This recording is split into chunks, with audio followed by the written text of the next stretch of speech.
السلام عليكم ورحمة الله وبركاته. إن الحمد لله نحمده سبحانه وتعالى ونستعينه ونستغفره ونعوذ بالله تعالى من شرور أنفسنا والسيئات أعمالنا. من يهده الله سبحانه وتعالى فلا مضل له ومن يضلل فلا هادي له، وأشهد أن لا إله إلا الله وحده لا شريك له، وأشهد أن سيدنا ومعلمنا محمد ابن عبد الله رسول الله صلى الله عليه وعلى آله وأصحابه وسلم تسليما كثيرا. ishimwe ikuzo ibisingizo byiza ni bya Allah subhanahu wa ta'ala. Turasaba Allah subhanahu wa ta'ala yuko amahoro n'imbabazi bye yagumye kubihundagaza no kubiha intumwa Muhammadin sallallahu alayhi wa sallam, we n'abiwe n'abasangirangendo be n'abamukurikiye n'abazagumya kumukurikira no kumukurikiza kuzageza mu buzima bwabo bwa nyuma. Bavandimwe b'Islam, reka dukomeze isomo ryacu, isomo turebera hamwe hadith. Muri hadithi zidufasha gusobanukirwa no kumenya isomo rya tawhid, aho turebera hamwe cyangwa se tuba turi gusoma cyangwa se kwigishanya igitabo bulughu sa'adati min adillati tawhid al-ibada, igitabo kigaragaza uburyo umuntu yagera ku gukiranuka ariko noneho asobanukirwa hadisi zivuga kuri tawhid. Murabizi yuko tugeze kuri hadisi ya 17 biidhnillahi ta'ala.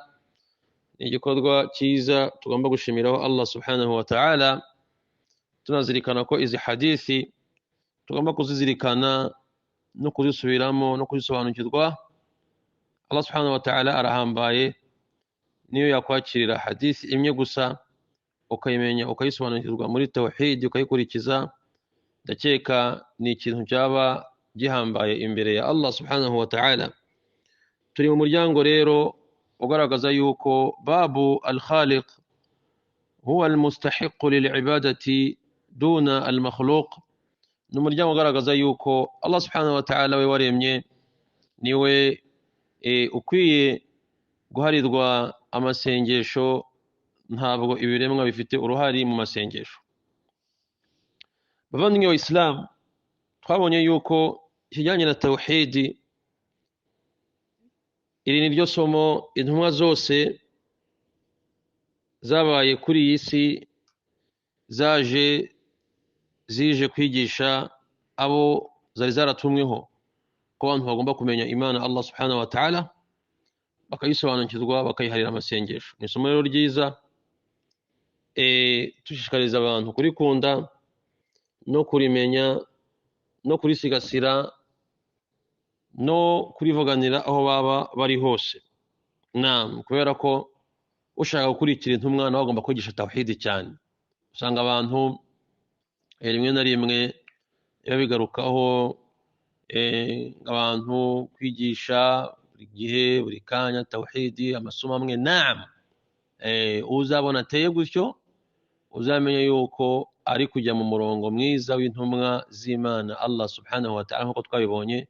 Allah yabivuze neza ati walaqad ba'athna fi kulli ummatin rasula an i'budu allaha wajtanibu at-taghut. Icyatumye tumanura intumwa nuko twazimanuye kugira ngo zigishe abantu ko bagomba guharira Allah subhanahu wa ta'ala amasengesho, ariyo tawhid. Na aya kuri iki ngiki ni nyinshi, aho Allah subhanahu wa ta'ala yagaragaje yuko wama khalaqtul jinna wal insa illa liya'budun, nta kindi naremeye amajini n'abantu usibye kumparira amasengesho. Ubwo rero umuntu ukora da'awa cyangwa se wigisha abantu muri uburyo bwo kubahamagarira kugana Allah subhanahu wa ta'ala, uwo nguwo ibyo ngibyo abikora nawe buri munsi, abikora buri munsi. Yego yakugisha yandi masomo, ariko iringiri ntabwo agomba kuribora, kubera ko nicyo kizagaragaza yuko nawe gahunda ye ni gahunda y'intumwa za Allah subhanahu wa ta'ala. Bavandimwe b'Islam, tugeze kuri hadithi ya 17. Mvuga nti ni hadithi nziza cyane, ni hadithi nziza cyane ya laita qaumi ya'lamun. Hadithi yakomoje kuri sayyidul istighfar, hadithi yakomoje uburyo bwiza buruta ubundi umuntu asabamo imbabazi Allah subhanahu wa ta'ala. Hadisi nziza cyane kabisa, uwayikurikirana akayumva akayisobanukirwa akamenya amabanga yarimo indani, subhanallah, yaba afite impamba ikomeye cyane mu buzima bwiwe.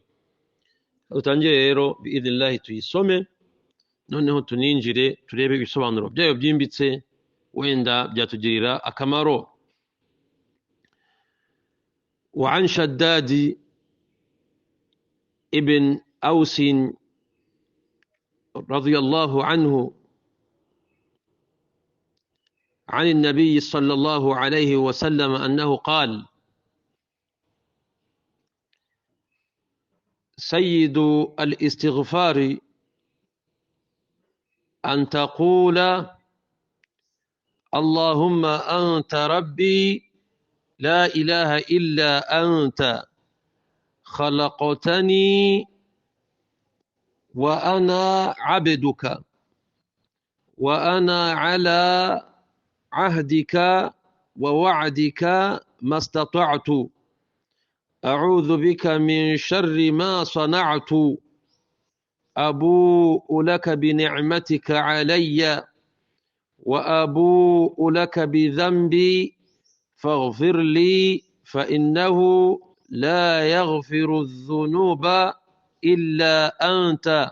قال: ومن قالها من النهار موقنا بها فمات من يومه قبل أن يمسيه فهو من أهل الجنة، ومن قالها من الليل وهو موقن بها فمات قبل أن يصبح فهو من أهل الجنة.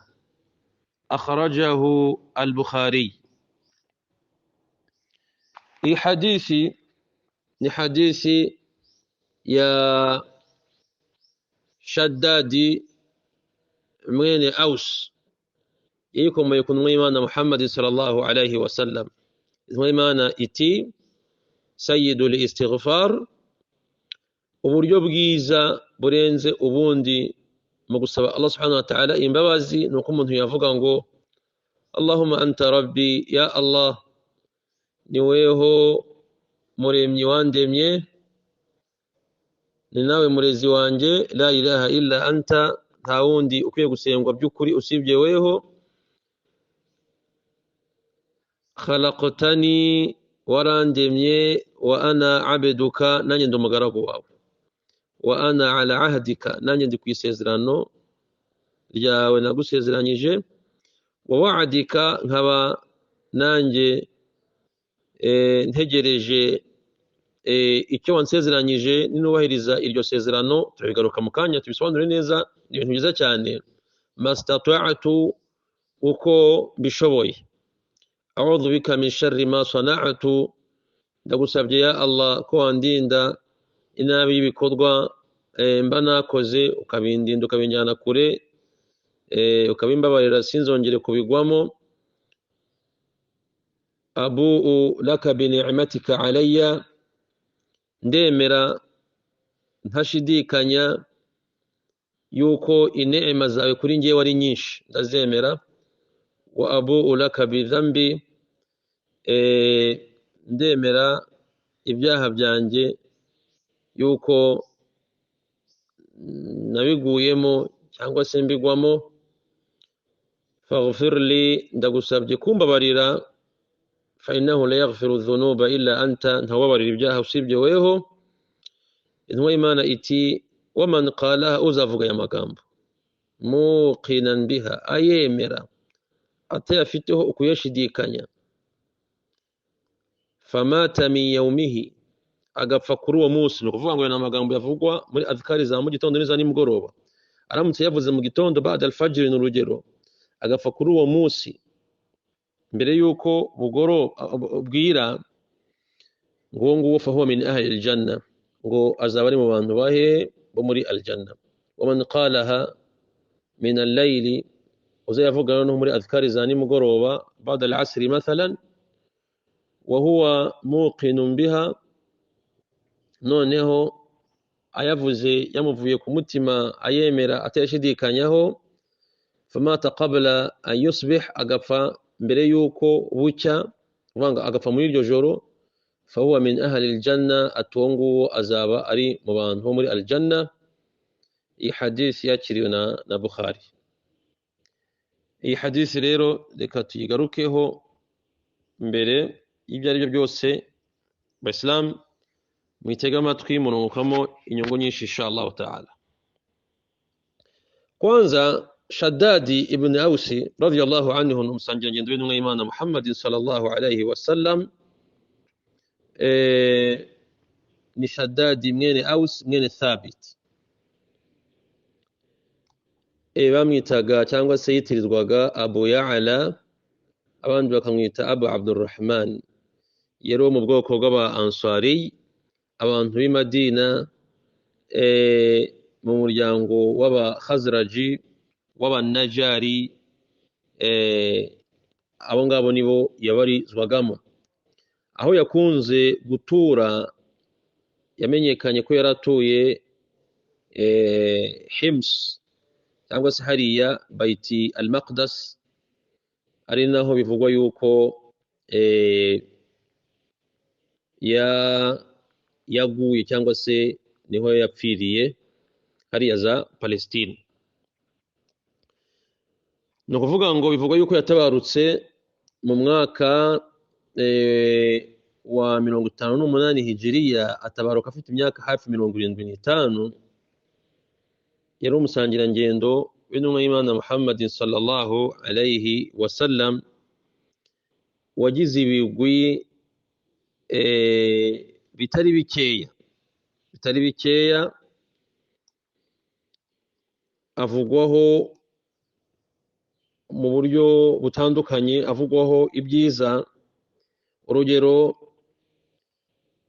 Imam Ahmad rahmatullahi alayhi ibn Hanbal yavuze yuko Sufyan yavuze abikuye kuri Abu Darda, bavuga kuri Shaddad ibn Ausi, ngo kana mimman utiya ilman wa hilman, ngo ari mu bantu Allah subhanahu wa ta'ala yari yahaye ingorano yo kugira ubumenyi bw'idini, noneho n'ubwitonzi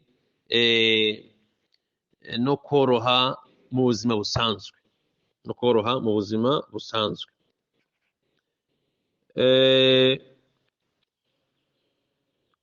Muhammad ibn Sa'ad rahmatullahi alayhi nawe yagaragaje yuko ngo wakanat lahu ibadatun wa ijtihadun fil amal, ngo ari mu bantu bari bazwiho gukora ibada cyane, ni ukuvuga ngo ibada yari azizwiho kuzikora cyane, noneho no kwitanga cyangwa se no kugira ubwitange mu bikorwa byiza.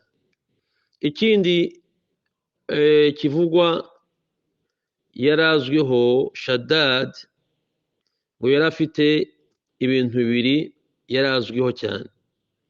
Icya mbere ni bayan idha nataqa, ngo yari azi gusobanura amagambo iyo yavugaga. Kuvuga ngo yari mu bantu Allah subhanahu wa ta'ala yari yahaye ubusobanuzi, yavuga ukumva ibintu bise bisobanuka. Buriya hari abantu Allah subhanahu wa ta'ala yihera impano yo kuvuga, bavuga ukumva amagambo yabo ni amagambo yari wazi cyane yasobanutse, nawe ngo yari arimo.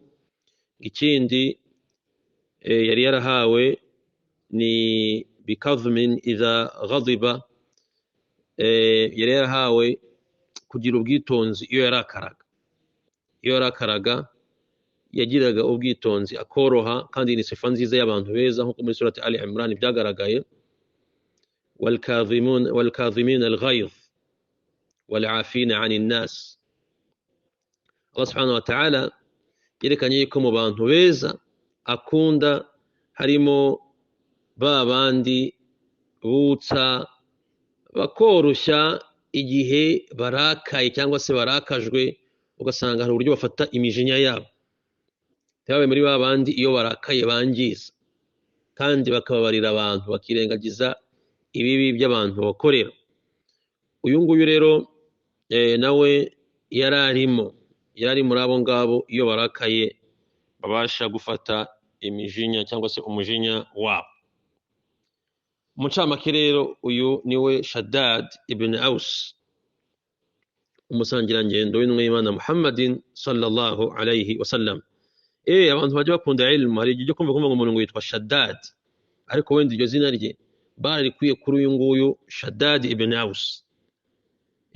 Ubwo rero biba bikwiye kumenya ibigwi bye, yari umuntu ki, ibyo byamuranze ni ibihe, yapfuye afite imyaka ingahe, yaguye he.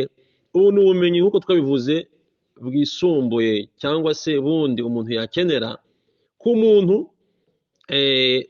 akabusobanukirwa, ariko biba bitavuze yuko umuntu utabumenya ari icyo byaba bigabanyije cyangwa se byakwangiza kuri imani cyangwa se ku byiza bye. Kubimenya ni byiza no kubisobanukirwa ni byiza, kuko binatuma ukunda abasangirangendo b'intumwa y'Imana Muhammadin sallallahu alayhi wasallam. Bivuga yuko iyi hadithi tugiye gusoma ya Sayyid al-Istighfar ngo niyo hadithi Imam Bukhari yamwakiyeho gusa, uyu musangirangendo niyo hadithi Imam Bukhari yamwakiyeho. ni gutyo bivuga. Ani nabi sallallahu alayhi wasallam annahu qala, n'Imana Muhammadin sallallahu alayhi wasallam iti sayyidu al-istighfar an taqul, ngo mu by'ukuri mu buryo bwiza, uburyo bwiza bwo hejuru buruta ubundi amagambo meza umuntu yakoresha ashaka gusaba Allah subhanahu wa ta'ala imbabazi ngo naya. Bishatse kuvuga ngo hari ayandi magambo umuntu yakoresha yarimo wenda urugero nko kuvuga astaghfirullah, kuko tubikora tumaze gusari, ya Allah ndakugusaba imbabazi. Hari n'andi magambo astaghfirullah al-azim wa atubu ilayhi, ndasaba Allah subhanahu wa ta'ala we uhambaye ko yambabarira ndi no kumwicuzaho. Tauba no kwicuza, istighfar no gusaba imbabazi. Na magambo afite agiye guhurira, ariko noneho idha ijtama'a iftaraqa wa idha iftaraqa ijtama'a. Hari uburyo wayahuza iyo havuzwe rimwe, ariko iyo yavuzwe ari abiri hari ibyiyongera muri buri jambo, yani iyo yazanye ari abiri mu nteruro imwe. Kwicuza hajyamo ibintu byinshi, afite kondisiyo zindi, ariko hari na istighfar, noneho amagambo ukoresha usaba Allah subhanahu wa ta'ala imbabazi. Yaratandukanye, yafite siyagh zitandukanye, yafite imvugo wakoresha zitandukanye, ariko imvugo iri hejuru y'izindi ni iyi ngiyi. Imvugo iri hejuru y'izindi ni iyi ngiyi, dusaba Allah subhanahu wa ta'ala yuko yaduha gusobanukirwa iyi hadith. Abantu benshi bakunze kuyibazaho, ariko ni hadithi nziza kandi umuyisilamu yagombye kwisobanukirwa mu buryo bw'umwihariko. Lianna fihi ajab min al-ujab, harimo ubumenyi yani butangaje cyane subhanallah muri iyi hadith. Min at-tawhid, kuko irimo kukwigisha tawhid kwanza, irimo kwigisha tawhid, irimo gushimangira kiriya yuko uriya mutwe twavuze yuko uwaremye ari ugomba gusengwa. Harimo kukwigisha gukora istighfar, gusaba Allah subhanahu wa ta'ala imbabazi. Harimo al-iqrar bin-ni'ma, harimo kwemera inema za Allah subhanahu wa ta'ala. Ikintu cyo Allah subhanahu wa ta'ala kunda, kuba umuntu yemera inema za Allah subhanahu wa ta'ala, bitari bya bindi Allah akunemesha warangiza ukiruga ubona yuko ari weho izo neema wazigejejeho. Harimo al-iqrar bi-dhanb, harimo kwemera iki, harimo kwemera icyaha no kwemera ibyaha. Ibi nabyo Allah subhanahu wa ta'ala arabikunda, kubona umugaragu we iteka ryose abona yuko ari hasi, abona yuko ari umunyamakosa imbere ya Allah subhanahu wa ta'ala, ntiyiyeze, ntiyigire mwiza. Wal fadl al-azim, hari ibyiza byinshi cyane hadisi yerekanye yuko wayivuga akavuga ubusabe akabusubiramo mu gitondero nimugoroba, yuko ingorano ze ni aljanna. Ntabwo icyo ngicyo ari ikintu cyoroshye cyane, iki ntabwo ari ikintu cyoroshye cyane, harimo ibyiza bikomeye cyane muri iyi hadith. Ubwo rero numva ko umuyisilamu ni hariyu alayhi, ni ngombwa yuko iyi hadithi ayimenya. Intumwa y'Imana Muhammadin sallallahu alayhi wasallam nayo kuyita iri zina ngo ni sayyid, ngo nibwo buryo bwiza bwo hejuru buyoboye ubundi bwubahitse mu gusaba Allah subhanahu wa ta'ala imbabazi, nuko harimo ibisobanuro bikomeye cyane.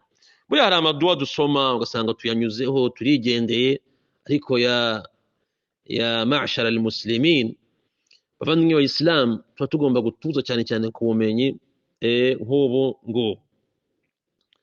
Bavandimwe b'Islam, sayyid al-istighfar, istighfar ni iki? Ni ugusaba talabul maghfira, gusaba Allah subhanahu wa ta'ala kukubabarira.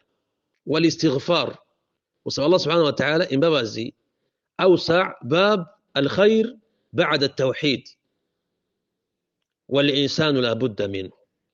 Uyu muryango wo gusaba Allah subhanahu wa ta'ala imbabazi, bavandimwe b'Islam, ni umuryango munini, ni umuryango munini mugari Allah subhanahu wa ta'ala akunda cyangwa se akunze nyuma ya tawhid. Murabizi Qur'ani Allah subhanahu wa ta'ala agaragaza yuko abantu cyangwa se umuyisilamu agomba gusaba Allah subhanahu wa ta'ala imbabazi. Ni ikintu Allah subhanahu wa ta'ala yagiye agarukaho intumwa ze zaje kubyira abantu. Muribuka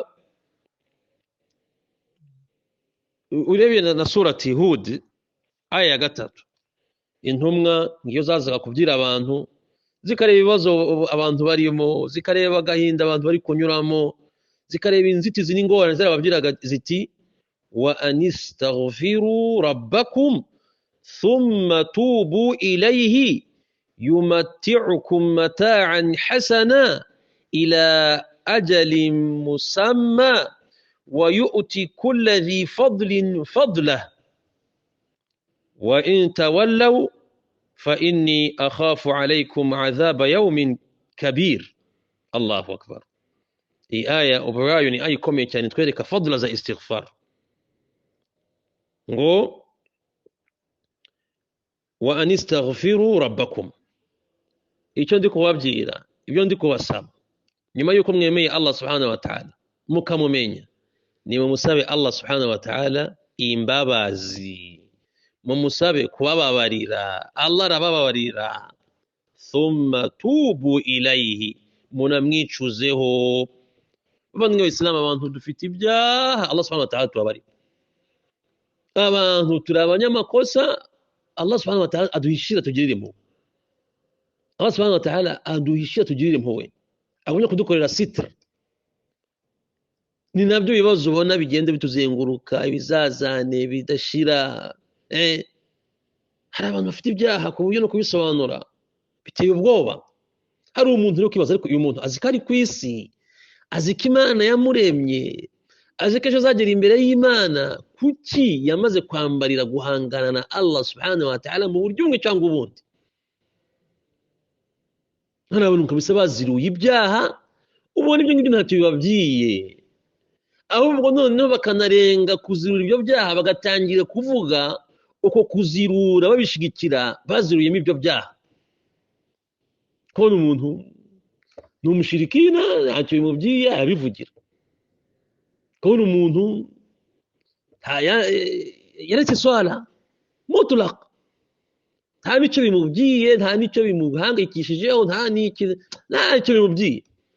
Ukabona umuntu w'umudamu w'umumama abana yaretse ibyo gusari, yiberaho gutyo n'umugabo we gusa, akazi yariye yaryamye, nta swala.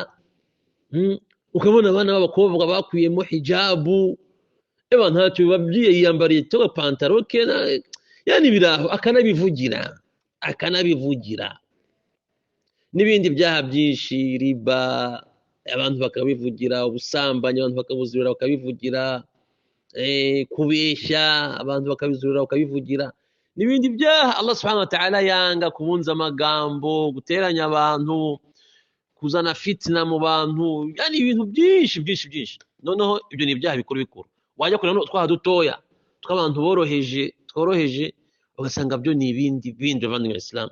Rero gukora istighfar gusaba Allah subhanahu wa ta'ala imbabazi buri kanya ebana ni ikimenyetso cy'umuntu kuba ari umuntu mwiza cyane imbere Allah subhanahu wa ta'ala nkuko tubibone ati rero kugira ngo Allah subhanahu wa ta'ala abahereze ubuzima bwiza ni mukore istighfaru muvuge musabe Allah subhanahu wa ta'ala imbabazi muna mwicuzeho ngo yumati'ukum mata'an hasana ngo Allah azabaha ubuzima bwiza ngo byumvikane rero impamvu abantu batari kubona ubuzima bwiza kuri aya surati Hud aya ya 3 nuko harimo no kureka gukora istighfar buriya umuntu agira ururimi rusaba Allah subhanahu wa ta'ala imbabazi buri kanya mu byahazi n'ibyo atazi ibyo yibagiwe n'ibyo ari kwibuka kuko umuntu ubwe gukora istighfar ntabwo agomba gutandukana nabyo ugiye kureba ubuhambare bwa Allah subhanahu wa ta'ala ukareba n'intege nkeya dufite mu gukora ibada ururimi rwacu ntabwo astaghfirullah atubu ilahi ukanayigarura buri kanya kuko abantu inenge dufite imbere Allah subhanahu wa ta'ala dukeneye istighfar na istighfar dukora zikeneye izindi istighfar kubera iki ko nazo ni nkeya nazo zikeneye istighfar ati rero nimukora istighfar mukishuza kuri Allah azabaha ubuzima bwiza cyane turuguhura nabwo avandimwe Islam n'abantu kwiyemera kudasaba Allah subhanahu wa ta'ala imbabazi nkuko bikwiye ngo kandi buri wese Allah subhanahu wa ta'ala azamuha ibyiza biturutse kwa Allah kandi bimukwiriye ariko bisharti nakora istighfar ariko ngo nimwanga gukora istighfar fa in tawallaw nimwanga fa inni akhafu alaykum adhab yawmin kabir ngo ndi gutinya y'ikibihano ku munsi w'imperuka bizaba abana byinshi bavandimwe Islam rero istighfar ni ngombwa amahadisi yagaragaje yuko ngafite insinzi azagira ibyishimo wundi uzasanga mu bitabo bye agiye guhabwa yawmul qiyama byuzuyemo istighfar nyinshi byuzuyemo gusaba Allah subhanahu wa ta'ala imbabazi cyane atungo azaba atekanya nezeri bavandimwe Islam rero iri jambo ziri muri zindi adhkari uri wenyine uri mu modoka uracecetse uri kiniki vuga cyane abantu bari bize ku telefone bari bize mu gusesengura ibintu bari bize mu biki bari bize ariko ninde ufata umwanya kuri istighfar asaba Allah subhanahu wa ta'ala imbabazi Allah arabikunda cyane umuntu rero ni ngombwa nyuma yo kwemera Allah na tauhidi ko asaba Allah subhanahu wa ta'ala imbabazi kubera ko ni umuntu abandimwe bayisilamu rero aya ni amahirwe abantu tuba tubonye amahirwe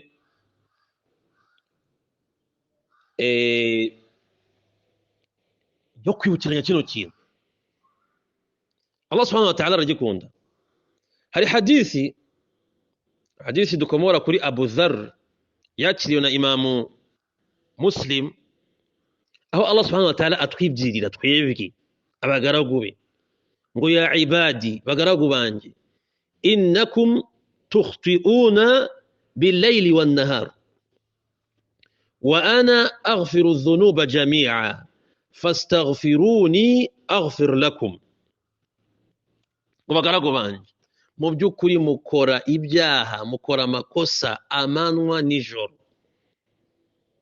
ijoro n'amanwa bil-layli wan-nahar kandi bivandimwe Islam birazwi ikiremwa muntu ugiye kubara ibyacyo ugiye kubara amanyanga yacyo ugiye kubara ibyaha byacyo subhanallah harabigeze kuvuga ngo ibyaha biza kuba binuka ngo sinzi ko hari umuntu uguza ugenda mu muhanda bimworoheye ariko Allah subhanahu wa ta'ala yaradusitiye bavandimwe Islam niba mutagomba gukora istighfar ya ibadi innakum tukhti'una bil-layli wan-nahar mu byukuri mukora ibyaha mukora amakosa murihuguza amanwa nijoro Allah ati ninge ubabarira ibyaha byose ndabibabarira byose ntacya Allah tababarira yaba ibyaha bikuru birimo kumuhakana Allah subhanahu wa ta'ala birimo kumubangikanya mu gihe ugihumeka kora taubatan nasuha ya tauba nyayo izira ububeshyi no kwiyorobeka Allah subhanahu wa ta'ala azakubabarira fastaghfiruni aghfir lakum ngaho ni munsabe imbabazi mbababarire abandi b'Islam ni gute utavuga rino jambo cyane kandi urikuye ku mutima ya Allah mbabarire Allah nutubwiye ati bagaragu banjye mukora amakosa mukora ibyaha amanywa nijoro Allah aratuzi noneho ibyaha byariyongereye haje za ghafla abantu bari kuzindara cyane bari mu mazinda ntabwo abantu bakangutse ntabwo abantu bari kureba abantu barimo barazindara umuntu akazindarira muri business umuntu akazindarira mu biki akazindarira no mu bindi bidafite n'agaciro imikino n'imyidagaduro n'iki abantu barazindaye ugasanga umuntu ageze imbere ya Allah subhanahu wa ta'ala muri ayo mazinda gutyo na istighfar n'inkeya ntigeze asaba Allah subhanahu wa ta'ala imbabazi ibi ngibi byaba ari ikibazo gikomeye cyane bane Islam rero iteka ryose hadisi murayizi igihe umuntu akora icyaha agasaba imbabazi akongera akicuza niyo yakongera akongera akicuza nubwo bose abadategetswe cyangwa se atari biza kongera ko atabo batanasuba agomba guhita uhagarara icyo cyaha ariko wongeye ukakigwamo ukavuga ati mfite Allah hadisi murayizi aho Allah subhanahu wa ta'ala yerekanye ko umuntu nk'uyu nguyu ko Allah mubabarira iteka ryose abazi yuko afite Allah subhanahu wa ta'ala hadisi murazizi aho intumwa y'Imana Muhammad sallallahu alaihi wasallam yagaragaje yuko iyo muza kuba mudakosa ngo mwicuze kuri Allah ngo Allah yari kuzabakuraho akazana ibindi biremwa bikosa bikicuza kuri Allah ni ukuvuga ngo Allah iki gikorwa cyo kwicuza aragikunda cyane nta n'utagikunda igikorwa cyo gukora icyo kwicuza niyo umuntu uzari nawe umuntu agukoreye akantu niyo kaba ari gatoya agafata umwanya akakugira ati nyaboneka nakosheje nitwaye nabi gusaba imbabazi nawe ubwawe mu byawe hari ukuntu wumva utagumya guhangana nawe ariko iyo ubonye umuntu yagukoreye amakosa akwangiriza ibintu akora ibintu bigize icyaha mu bintu byawe akagumya kwerekana yuko nta cyaha yakoze uri kumubeshyera uri gusobanukirwa ibintu nabi uri nawe hari igihe bivamo kumva nawe wahangana ko biba bigaragara ubwo rero iteka ryose Allah subhanahu wa ta'ala yagaragaje yuko iyo abantu baza kuba badakosa ngo bamusabe imbabazi ntabwo cyo Allah ari gushimangira ahangaha hari icyaha ahubwo Allah subhanahu wa ta'ala ari gushimangira kino gikorwa cyiza cyo gusaba imbabazi nicyo akunda ngo yari kuzabakuraho akazana abantu bakosa bakamusaba imbabazi ubwo rero gusaba imbabazi nicyo gikorwa Allah subhanahu wa ta'ala ari kuvuganira nicyo gikorwa Allah subhanahu wa ta'ala ari guha agaciro ese weho ukifashe muti abantu ibyaha ni byinshi harimo ibyo abantu bibagiwe wa kadhalika ubwo rero ndakeka aho ngaho twasobanuraga kuri iyi sayid al-istighfar cyangwa se istighfar ubuhambare bwayo n'impamvu tugomba kuyisangamo mu buzima bwa buri munsi ati rero uzavuga gute iyi duha kabanje kuyikomozaho uzavuge ngo Allahumma anta rabbi la ilaha illa anta Allahu akbar Bavandimwe Islam dukunde ilmu idushobora kuyisoma ukayinyuraho ukigendera ukagaruka ukigendera ariko ni iduha ikomeye cyane iyi Allahumma bisobanuye ngo ya Allah niyo Allahumma buriya ngo anta rabbi anta wowe ya Allah niweho muremyi wanjye niweho murezi wanjye abazi bya tawhidi muzi ko tawhidi irimo ibice bitatu hari tawhidi rububiyya iva muri ijambo rabbi anta rabbi hakazana tawhidi uluhiyya iva muri ijambo la ilaha illa anta uluhiyya ni ukuvuga ngo ahangaha tawhidi rububiyya ngo ibigomba kujyanana na tawhidi uluhiyya tawhidi rububiyya ni tawhidi igaragaza abari kurikira isomo wa mutwe ngo uwaremye ibiremwa ni ugomba gusengwa wenyine ibiremwa ntibisengwa ahanga uyisubibona Allahumma anta rabbi ni tawhidi rububiyya la ilaha illa anta nta wundi ukwiye gusengwa by'ukuri usibye weho wenyine tawhidi uluhiyya hagatakurikiraho noneho tawhidi al-asma wa sifat mwumvishe yuko hari abantu banze uku kugaba tawhidi cyangwa se kwerekana bino bice bya tawhidi barabipinga bakabikerensa ngo kugaragaza ko tawhidi ibice bitatu ngo mubikura he rimwe na rimwe bagateza n'urujijo mu bantu ngo kuvuga ngo tawhidi ngirimo ibice bitatu ngo ni nko nk'uko abakristo ngo bavuga ngo ubutatu butagatifu nta hantu bihuriye. Abavuga ubutatu butagatifu bavanga Allah n'ibiremwa, ariko kuvuga ngo Allah uburyo tugomba kumwemera muri tawhid mu bumana bwe ko ari umwe, harimo kwemera yuko ari we waremye, akanagenzura, akanakurikirana ibikorwa by'abagaragu, akaba ari nawe ubagaburira, akaba ari nawe ubatwara ubuzima, akabaha ubuzima. Ibi bikaba byitwa tawhid rububiyya, niye n'umwe, na tawhid uluhiyya. Noneho ibi ngibi ni ibikorwa bye. Tawhid rububiyya ni ibikorwa bya Allah, none tawhid uluhiyya ni ibikorwa by'abagaragu bakorera Allah, ari byo bishimangira niba bemeza yuko yabaremye ari umwe, baramuharira amasengesho. Ibi ni ibikorwa by'abagaragu, af'alul ibad. Hariho af'alu al-khaliq na af'alu al-makhluqin. Harimo ibikorwa bya Allah subhanahu wa ta'ala byo kurema abagaragu no kubashiriraho gahunda no kubagaburira n'iki, ikaba tawhid ar-rububiyya. Hakaza no tawhid al-uluhiyya, ibikorwa no abagaragu bashinzwe gukorera Allah subhanahu wa ta'ala birimo kumuharira amasengesho yose, ikitwa tawhid al-uluhiyya. Ibi birahari, ni gute wabihakana? Allahumma anta rabbi, tawhid rububiyya, la ilaha illa anta, tawhid al-uluhiyya. Hagasigara no tawhid al-asma wa sifat, guharira Allah subhanahu wa ta'ala noneho amazina ye n'ibisingizo bye byiza. Ibi n'abamenyi babisomye bakabisanga muri aya mahadisi n'amaaya bikomozaho ni menshi cyane, ariko abantu kubera kwinjira mu matsinda no gushaka gukerensa no gushaka ibintu byo gupingana, bareba utuntu nk'utu ngutu bagateza urujijo. Ngo sinzi ngo abantu bavuga ngo tawhidi irimo ibice bitatu, ngo wabikura he? Ni ibyanditse muri Qur'ani, kandi byose ni ibya Allah subhanahu wa ta'ala, nta wundi wavuzwe. Ni gute washaka guteza urujijo kuvuga abandi cyangwa se no kubisananisha n'abantu bakoze shirki? Ibi ngibi kudasobanukirwa bavandimwe Islam. Iyi tawhid rero yerekana yuko Allahumma anta rabbi la ilaha illa anta, yerekana tawhid rububiyya na uluhiyya. Tukumvikana iri muri aya nyinshi. Allah subhanahu wa ta'ala yavuze muri surati al-Furqan ngo wattakhadhu min dunihi alihatan la yakhluquna shay'an wa hum yukhlaqun ولا يملكون لأنفسهم ضرا ولا نفعا ولا يملكون موتا ولا حياة ولا نشورا. سورة الفرقان آية 3. ngo ntabwo byari bikwiye yuko ahangaha ubwiye Allah ngo Allah uri umuremyi wanjye, ni weho ngomba gusenga wenyine.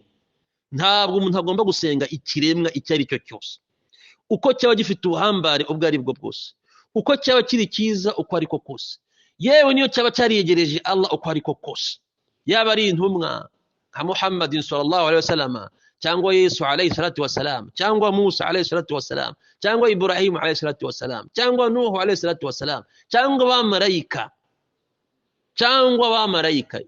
byaba ari abantu beza babayeho mu bamenyi no mu basahaba n'iki, kubasenga no kuba wasenga igiti cyangwa ibuye cyangwa iki, ibyo byose ububi bw'icyo gikorwa ubukoze imbere ya Allah subhanahu wa ta'ala birangana.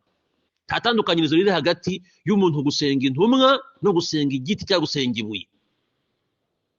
Ibi ni ibintu bitandukanye, ariko kino gikorwa kiranzwe imbere ya Allah subhanahu wa ta'ala hatavanguwe ngo niki cyasenzwe, fa kuba gusa ari ikiremwa cyaremwe na Allah subhanahu wa ta'ala, yaba ari umuntu umwe mu bamarayika no mwiki, icyo gihe ukoze ishyano imbere ya Allah subhanahu wa ta'ala. Iki gikorwa bifatwa kimwe mu bukana imbere ya Allah subhanahu wa ta'ala. Wasenga abamarayika, wasenga igiti, wasenga umugore, cyangwa ko twumva ngo arabasenga ibitsina by'abagore n'iki, wasenga ibyo yabaje mu mbaho cyangwa se muri plastike, wasenga ikaburi, akajya ikaburi bavuga ngo niyo umuntu ngo wakundaga Imana cyane.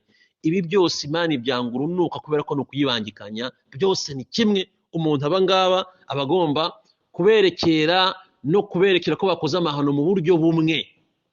Byumvikana nta tandukanyirizo riri hagati y'umuntu usenga intumwa cyangwa se abamarayika cyangwa se iki n'umuntu usenga ibuye. Iyi shiriki yose imbere y'Imana Allah subhanahu wa ta'ala arayanga. Cyangwa se usenga abantu, cyangwa se uharira ubasha abantu bakajya kubasenga no kubambaza, ibi byose biranzwe urunuka imbere ya Allah subhanahu wa ta'ala, kandi iki gikorwa ntaho gitandukaniye wagikorerwa cyangwa se icyagikorerwa. Rero ntabwo umuntu agomba gusenga ikiremwa. Watakhadhu min dunihi aliha la yakhluquna shay'a. Ngabantu ni gute bafata ibindi bakabigira ibindi bitari Allah, bakabigira ibigirwamana, bakabiherereza bumwe mu bubasha bwa Allah kandi bidafite icyo byarema. Allahu akbar. Ngo ntabwo bifite icyo byarema. La yakhluquna shay'a wa hum yukhlaqun. Kubera ko nabyo byararemwe. Ubwo rero wa wundi waremye niwe tugomba gusenga. Allahumma anta rabbi la ilaha illa anta. Sikia elimu ni nziza cyane kabisa. Bagomba gusobanukirwa impamvu uri gusubiramo iyi dua yuko ugomba gusenga Allah subhanahu wa ta'ala wenyine. Nuko biremwa ntabwo bisengwa. Kubera iki bidasengwa? Byararemwe, icyo ni cyambere. Wala yamlikuna li anfusihim darra. Ntacyo ubwabyo nta bushobozi bufite bwo kugira ikibi, yani bwakwiteza. Ni ukuvuga ngo uteza abantu amakuba n'ibibi n'ibizazane ni Allah subhanahu wa ta'ala. Wala nafa, nta nubwo byakwigirira akamaro cyangwa se ngo bigire icyiza byakwizanira. Ibiremwa birapfa, ibiremwa biradwara, ibiremwa bifite ibibazo, ibiremwa birananirwa, ibiremwa ugomba gusengwa n'umwe Allah subhanahu wa ta'ala.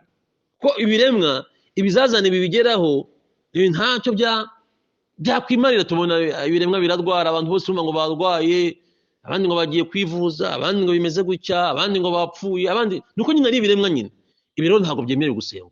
Niyo mpamvu tw'Abayisilamu dushimangira ko ugomba gusengwa ni Allah subhanahu wa ta'ala. Wala yamlikuna mauta, nta nubwo bifite ibiremwa ubushobozi ku rupfu. Ntabwo bifite ubushobozi ku rupfu. Ufite ubushobozi ku rupfu ni Allah subhanahu wa ta'ala. Abangahe bigize ko bagomba gusengwa, bakigira karaha kaje, bakigira ibitangaza kuri iyi si, ariko Allah subhanahu wa ta'ala yazana urupfu bikagenda. Wala hayata, nta nubwo bifite ubushobozi ku buzima, gutanga ubuzima cyangwa se kwiha ubuzima. Ibyo ni bya Allah subhanahu wa ta'ala. Wala nushura, nta nubwo bifite ubushobozi mu byo kuzura abantu. Ufite rero buno bushobozi kuri ibi ngibi niwe tugomba gusenga. Nusoma na surati Shura uhereye kuri 75 kugera kuri 82, Allah subhanahu wa ta'ala yaravuze ati qala afara'aytum ma kuntum ta'budun. Uyu ni umwe mu ntumwa za Allah subhanahu wa ta'ala ubwira abantu be ariko baveba, ariko bacyaha, ati ni gute musenga ibigirwamana? Ni gute musenga ibigirwamana mukabisenga? Antum wa aba'ukumul aqdamuna, mwebwe n'ababyeyi banyu bababanjirije mugasenga ibigirwamana, mugakora ubushirikina. Shiriki riruzuye, abantu bakajya ku marimbi bagasaba ari mu marimbi, abandi bakajya mu bapfumu, abandi bakizerezera ibintu bitandukanye. Iyi ntwera bababwiye ngo fa innahum aduwwun li illa rabbil alamin. Ngo umenye ko ibyo ngibyo musenga n'izo gahunda zanyu murimo, nga abo bantu n'ibyo biremwa n'ibyo ngibyo musenga, abo ni abanzi banjye usibye Allah subhanahu wa ta'ala niyo ngomba gusenga. Iyi ni tauhid bavandimwe ya Islam. Umuntu agomba kwirinda shirki mu buryo bwose ashoboye. Niyo mpamvu dusenga Allah subhanahu wa ta'ala we wenyine. Umva izi aya zo muri surati Shu'ara, surati Shu'ara nababwiye, surati Shu'ara aya 20 kuri aya za 75 kugera kuri 82. Impamvu ni yihe? Ngo alladhi khalaqani fahuwa yahdin. Ngo Allah niwe ngomba gusenga wenyine, niwe wandemye, nawe unyobora. Allahumma anta rabbi la ilaha illa anta. Allah niwe ngomba gusenga, niwe wandemye, ni nawe unyobora.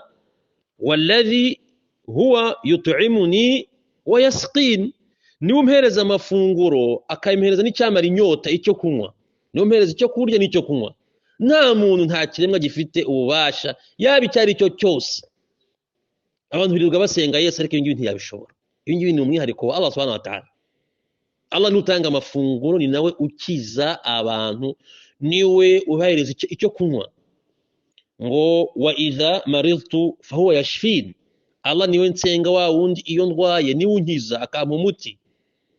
Walladhi yumituni thumma yuhyin, wa wundi ufite ubushobozi bwo kuzankura kuri iyi si ngapfa akangezaho urupfu akazanzura uwo nguwo walladhi atma an yaghfira li khati'ati yawm ad-din wa wundi nizeye yuko ari uzambabarira ibyaha byanjye ku munsi w'imperuka ntabwo ari kiremwa ntabwo ari ibiti ntabwo ari abamarayika ntabwo ari inzoka ntabwo ari bashwekuru ntabwo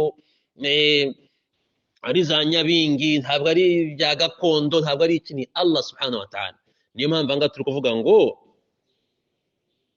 Allahumma anta rabbi la ilaha illa anta khalaqtani wa ana abduka ibi nabyo bimeze kabiri bya mbere tauhid rububiyya na uluhiyya warandemye urandema nanjye ndi umugaragu wawe iyo twabikomojeho ko twabonye ko birajyana aha wa ana ala ahdika wa wa'dika mastata'tu aha ngo nanjye ndi kwisezerano ryawe nuvuga ngo hari isezerano weho muntu wahaye Allah nirihe yuko utazamubangikanya n'icyari cyo cyose byumvikane neza yuko utazamubangikanya n'icyari cyo cyose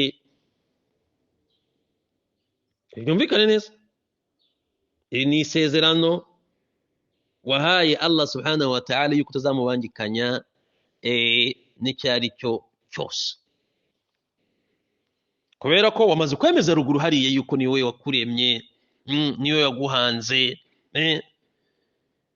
muri ya tauhidi rububiyya twarebaga ibi ama aya bivuga ni menshi surati al-fatiha duhora dusoma alhamdulillahi rabbil alamin ushimangira Allah yuko niwe murezi niwe muremye cyari cyo cyose arrahman arrahim nugira impuhwe byari byo byose maliki yawmiddin niwe mwami wo ku munsi w'imperuka izi ngizi ni za tauhid rububiyya ukongeraho ngo iyyaka na'budu wa iyyaka nasta'in tauhid al-uluhiyya ya Allah niweho dusenga kandi niho dusaba ubufasha nahangaha turi urukwereka Allah ahadi yuko uzamusenga we wenyine inyo ahadi umuntu hahereza Allah ahadi ya tauhid wa ijtinab ashirki ahadi yuko uzamusenga ari umwe ntuzamubangikanya uzagendera kure y'ubushirikina numva kuntu iyi dua ari dukomeye cyane ni dukomeye cyane wa ana ala ahdika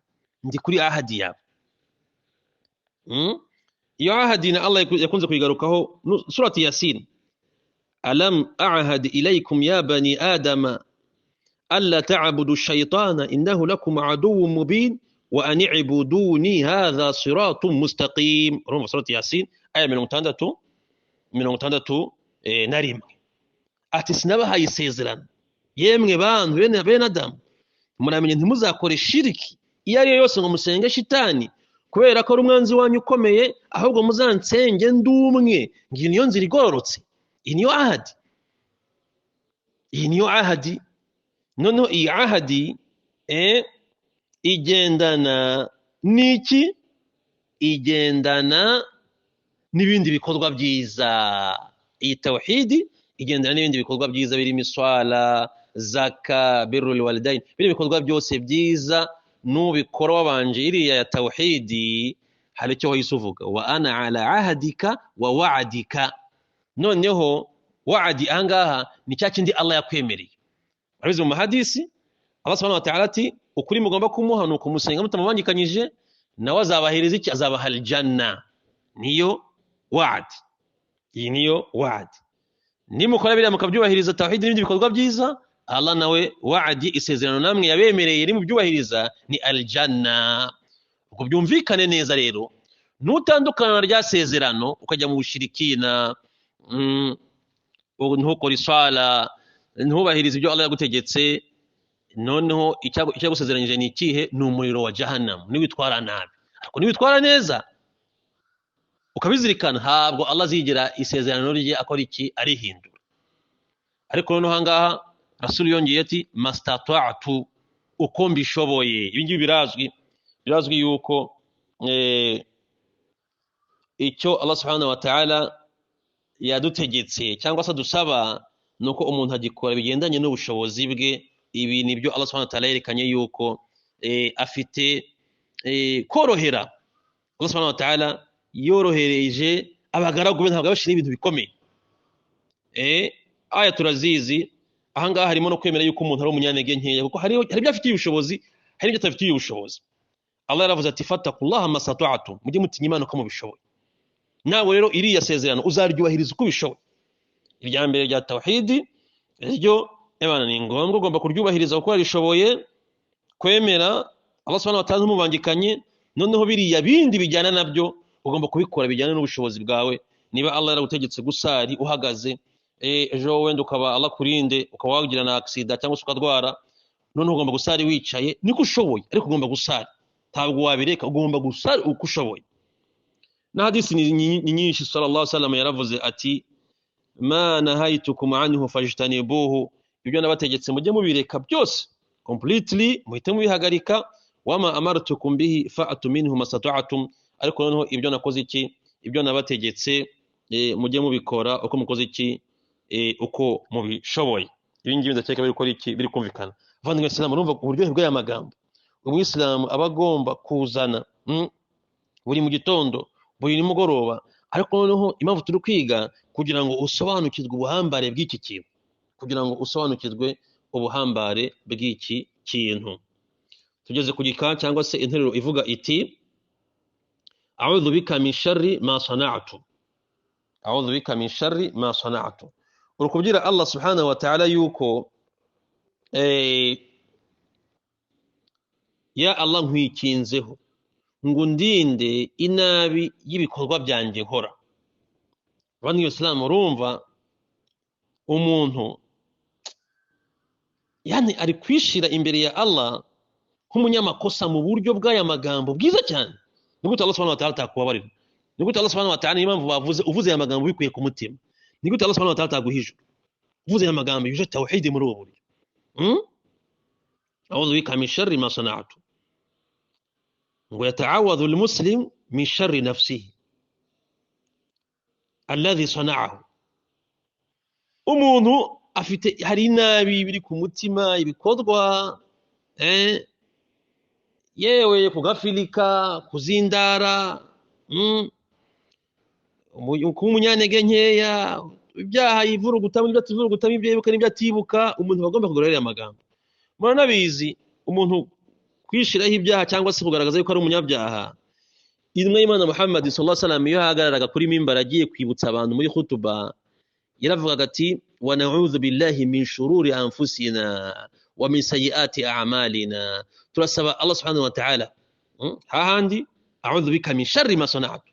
Intumwa y'Imana bigarukagaho muri khutuba, wa na'udhu billahi min shururi anfusina, turasaba Allah aturinde inabi y'ibikorwa bikorwa n'imitima yacu, wa min sayyiati a'malina, inabi y'ibikorwa bibi twivurugutamo cyangwa se ibikorwa byacu bigaragaramo, Allah ngabiturinde. Yani byose n'urwibutso ugomba gukora istighfaru. Kandi uko umuntu umutima we akenshi rimwe na rimwe hari igihe ushiduka waguye mu bibi, iki nacyo uragisaba Allah ngakurinde biriya bibi, abikubabarire, abijyane ntibizongere kugarukaho, abishire mashariki nawe gushire magharibi, ntimuzongere guhura n'iki n'ibibi. Byose ni ukwishira mu burinzi bwa Allah subhanahu wa ta'ala. Sasa ikindi, abu ulaka bi ni'matika alayya, ngo ya Allah inema zawe kuri njyewe ndazemera. Uri kubona ahangaha izi ni tawasul al-mashru', ni umuntu kwiyegereza kuri Allah yifashishije ibintu Allah yamwemereye ngo ajye yifashisha ari kwiyegereza Allah.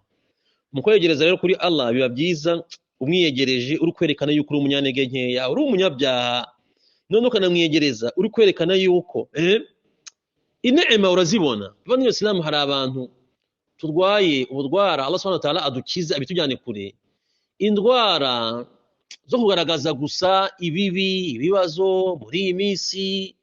Ngewe bani abantu bafite indwara yo kugaragaza ibibazo gusa, ibibazo isi turiho nyine niguki iteye. Intumwa z'Imana zikunzwe imbere ya Allah subhanahu wa ta'ala kurusha twebwe zabibayemo, ma baluna nahnu.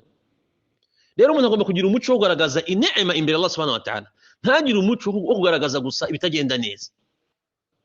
Habonye yuko umuntu inal insana li rabbihi lakanud, umuntu ngo kuri Allah we ni umuntu ukunda kugaragaza ibibi, ibibazo, ubuzima butagenda neza, akiyibagiza ngo inema zimukikije.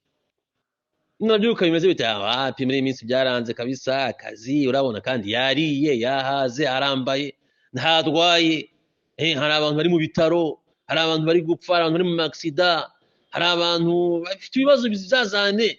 Wowe uri aho ngaho umeze neza, umudamu wameze neza, abana bawe bameze neza. Yego wenda ubwo buzima bwo hagati n'agatereko barasoma Qur'ani, bararyohewe, ariko ukareba utuntu tworoheje, mu ruhungu udafite ngo miliyoni ngo kuri konti. Ariko urareba, ariko urumva, ariko ufite inema, hari aho uryama, hari aho utaha, hari icyo wariye, ntabwo urwaye, ntabwo uri guhangayika, nta muntu urwaje. Abandi abana babarwariyeho bose. Umuntu arwaje umugore imyaka ingahe? Kuko utashimira izi neema. Ngo bavuga ati abu ulaka bi ni'matika alayya, mana inema zawe. Abu yani a'tarifu wa uqirru, ndemera ndahamya yuko inema zawe zindiho. Sheikh, umuntu agomba gushimira inema za Allah subhanahu wa ta'ala niyo yaba ari muri sakaratul maut. Kuko Allah subhanahu wa ta'ala buriya duhumeka tukagendera, ibyo byose ubona ni neema za Allah subhanahu wa ta'ala.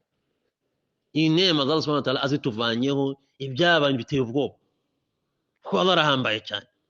Ubwo rero ugomba kwemera inema za Allah subhanahu wa ta'ala mu bibazo ibyo ari byose waba urimo. Inema ahangaha murabizi abazi cyarabu yuko bi ni'matika ahangaha byabaye mudaf. An-ni'ma al-mufrad idha udifa yufid al-umum. Ahangaha buriya byabaye inema ni nyinshi ziba zikuriho. Izuba nizo utabona, izo utari kwibuka, nizo utari kwibuka, ziba zikuriho. Ugomba kwemerera Allah nyirukuziguha ko uzibona. Ntabwo ari byiza kwereka Allah yuko utabona inema. Ayina Allah subhanahu wa ta'ala atubwira ati wama bikum min ni'matin famin Allah. Ngo mu byukuri inema Allah subhanahu wa ta'ala abahundagazaho cyangwa se abaha ebana, ngo ni neema zose mubona mufite, zose zituruka kwa Allah, nta hanze zituruka.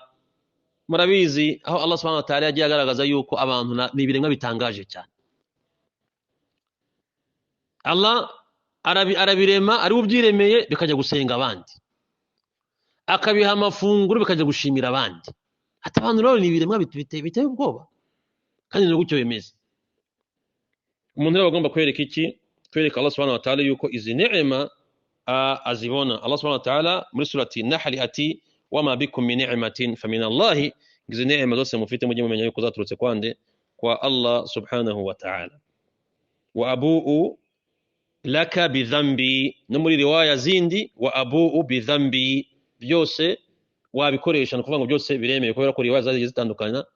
Wavuga abu'u bi dhanbi cyangwa se abu'u laka bi dhanbi, nabyo ntacyo bitwaye, kubera ko biracyaza muri bwa buryo bwo kwicisha bugufi. Ati ya Allah, ibyaha byanjye ndabyemera. Ya Allah, ibyaha byanjye ndabyemera, ntabwo ngiye guhakana ibyaha, ntabwo ndi guhakana ibyaha, ndabyemera.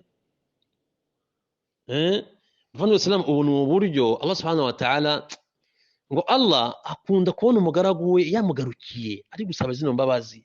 Rimwe bikajyana n'amarira, rimwe bikajyana no kwicisha bugufi, rimwe bikajyana no kwibombarika, rimwe bikajyana n'ama emotion.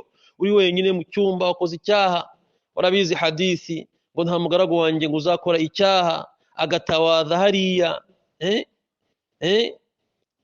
Izi mu maswala harimo n'iswala ya tauba, abantu bajya babimenya.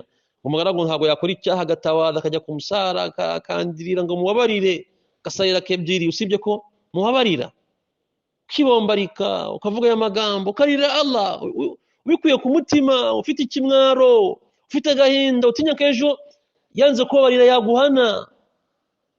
Bavandimwe Islam, dufashe n'ingero, uzarebe ugiye ufite umukozi mu rugo, uguze teremusi yawe nziza wari warayibuze, uyituma hanze, barayizana bayifashe, uyituma Dubai.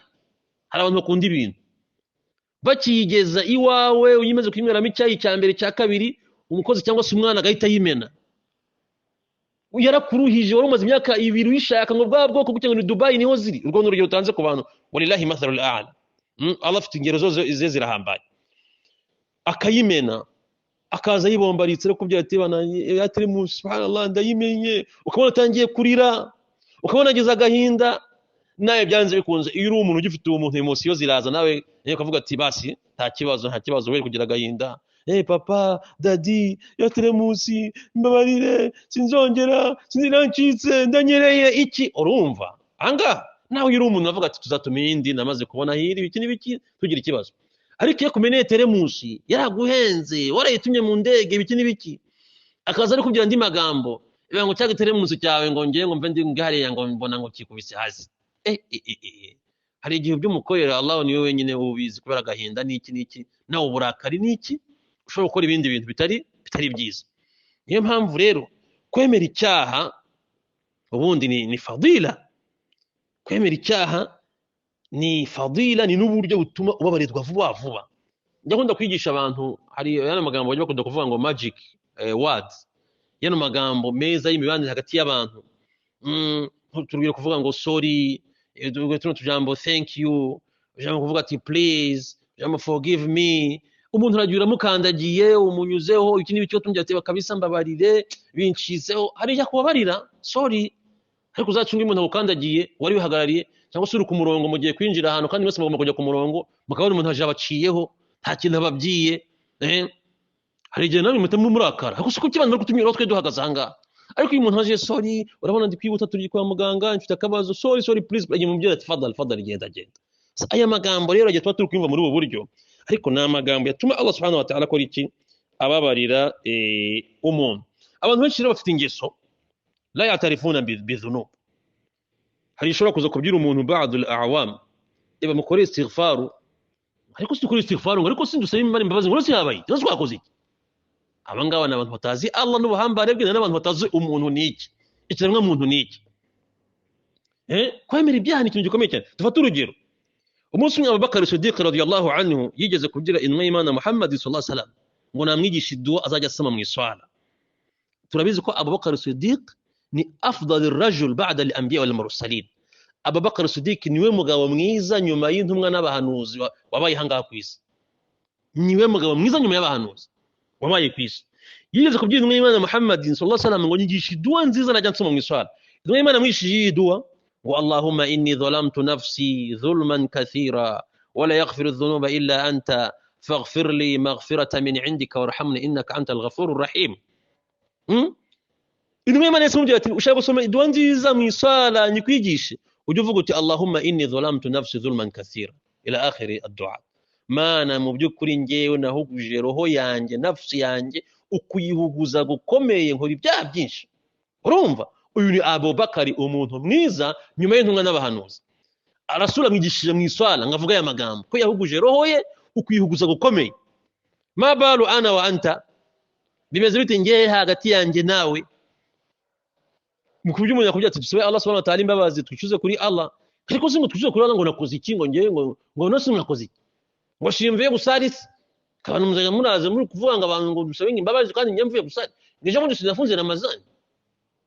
Ibi nabyo ni ibyaha byo gukora, hauna adabu mbere Allah subhanahu wa ta'ala.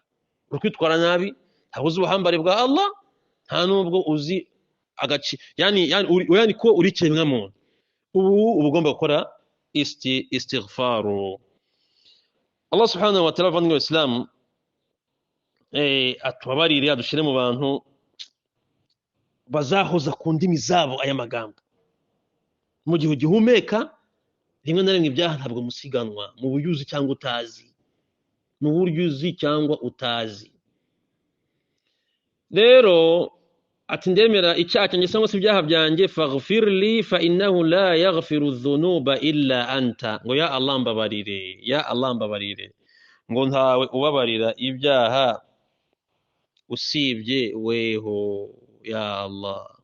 Ntababarira ibyaha usibye weho. Abandi Islam gukora ibyaha, uwa mbere ukoze ibyaha ninde? Si data wacu Adam alayhi salatu wassalam. Uwa mbere wakoze ibyaha ni uwatubyaye twese Adam. Niyo wakoze icyaha cya mbere bikanamuviramo Allah kumukura muri aljanna. Ubu ngo twibereye mu ijuru kushoboza bwa Allah subhanahu wa ta'ala, turi kumwe isupu, turi kwira amatunda, ino mitihani y'isi iki n'ibiki bidahari, ariko data tubyara twese Adam alayhi salatu wassalam Allah yamubujije turamenye ntuzakandagire hariya ntuzagire ririya itunda rino ryo kurya ararirya we na mama wacu Hawa Eva Allah arabwira ati ngamwe musohotse mwe mugiye ariko none ikiranga impamvu tuvuga ngo Allah subhanahu wa ta'ala akunda abantu bicuza mu Islam mujye mukunda ilmu amaze gukora kino cyaha byagenze bite Allah subhanahu wa ta'ala yaravuze ngo surati al-Baqara aya 37 ngo fatalaqa adamu min rabbih kalimatin fataba alayhi innahu huwa at-tawwabur rahim ngo mu byukuri Adam ngo Allah yamwishije amagambo yo gusaba Allah imbabazi niyo mvu natwe aya magambo kayanga tugomba kuyamenya ngo tugomba gusaba Allah imbabazi Allah arabikunda ngo Allah yigishije Adam amagambo yakora kugira ngo Allah mubabarire undi Adam ilan twagombye kuba tumuveba tuvuga tujye dukoreye nabi turi kwinywera isupu turi kwirira turi kugendera hejuru y'ingamiya mu bustani n'amafarasi meza niki twimereye neza ariko ntabwo tugomba kumuveba cyane cyane Adamu kubera ko Allah yamwishije amagambo yo gukora istighfar arazikora kandi Allah aramubabarira ngo fataba alayhi Allah aramubabariye innahu huwa at-tawwabur rahim no muri hikima za Allah subhanahu wa ta'ala ni uzizi impamvu byabaye ariko wasanga no muri ibingibi nabyo birimo ko abantu bakora ibyo bakoze ariko bakicuza kubera ko iyi ni ibada ikomeye cyane iri muri ibada tumye ahangaha turi kuri isi muri ubuzima no gukora istighfar amagambo Allah mwishiye na yahe